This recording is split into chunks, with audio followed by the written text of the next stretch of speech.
ഞാൻ വിചാരിക്കുന്നതും നിങ്ങൾ വിചാരിക്കുന്നതും കേരളത്തിലെ കോൺഗ്രസ് നേതാക്കന്മാരെല്ലാവരും വിചാരിക്കും AICC തീരുമാനിക്കും എന്നുള്ളത് തന്നെ. അതിലേക്കൊരു മാറ്റം ഉണ്ടാവുമെന്ന് ഞാൻ വിചാരിക്കുന്നില്ല.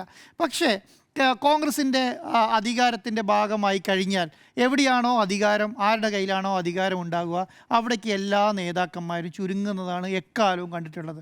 അതിനകത്ത് വളരെ കുറച്ച് നേതാക്കന്മാർ മാത്രമായിരിക്കും പ്രതിപക്ഷത്ത് നിന്ന് ശക്തമായി അന്ന് A ഗ്രൂപ്പും I ഗ്രൂപ്പും ഉള്ള കാലത്താണെങ്കിൽ A ഗ്രൂപ്പ് KPCCയും അല്ലെ സംഘടനാ സംവിധാനത്തിൻ്റെ ഭാഗമാകുകയും I ഗ്രൂപ്പ് സംഘടനാ സംവിധാനത്തിൻ്റെ ഭാഗമായും A ഗ്രൂപ്പ് ഭരിക്കുകയും ചെയ്യുന്ന സംവിധാനം ഉണ്ടായിരുന്നു.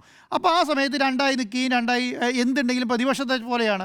കാരണം അവിടെ ഭരണപക്ഷം എന്തെങ്കിലും ചെയ്യുമ്പോൾ പ്രതിപക്ഷം സംസാരിക്കുന്ന പോലെയായിരിക്കും KPCCൻ്റെ ഭാഗത്തുള്ള സംസാരം. നമ്മൾ V സുധീരനൊക്കെ ഉള്ള സമയത്ത് അങ്ങനെയാണ് നമ്മൾ ബാർക്കോഴയൊക്കെ ഉണ്ടായത്, എങ്ങനെയാണെന്ന് നമുക്കറിയാവുന്നതാണല്ലോ. അപ്പോൾ അങ്ങനെയുള്ള സമയങ്ങൾ അങ്ങനെയാണ് പ്രതികരിച്ചിട്ടുള്ളതും മുന്നോട്ട് പോയുള്ളൂ. ആ സാഹചര്യമൊന്നും ഇപ്പോൾ ഇല്ല എന്നുള്ളതാണ് ഞാൻ വിചാരിക്കുന്നത്. കാരണം കുറച്ചും കൂടെ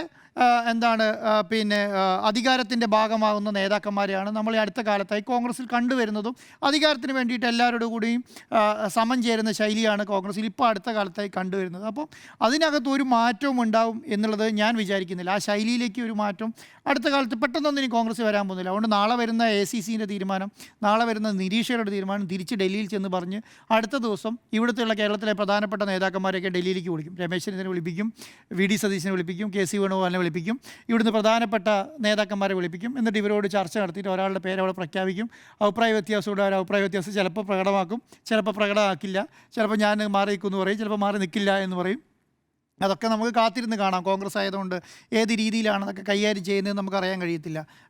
ആ രീതി അത് കാണുക എന്നുള്ളതല്ലാതെ നമുക്കിപ്പം ഇന്നയാൾ കേരളത്തിൻ്റെ മുഖ്യമന്ത്രിയാവും എന്നുള്ളത് കോൺഗ്രസിൻ്റെ പ്രധാനപ്പെട്ട നേതാക്കന്മാർക്ക് അറിയാം എന്നുള്ളത്. ഈ സമരം നടത്തുന്ന നേതാക്കന്മാർക്കും അല്ലെങ്കിൽ ഇതിനു വേണ്ടി ഞാൻ മുഖ്യമന്ത്രിയാവാൻ ശ്രമിക്കുന്ന നേതാക്കന്മാർക്ക് വരെ ആരായിരിക്കും മുഖ്യമന്ത്രിയാകുക എന്നുള്ളതിന് 80% ധാരണയുണ്ടാവും.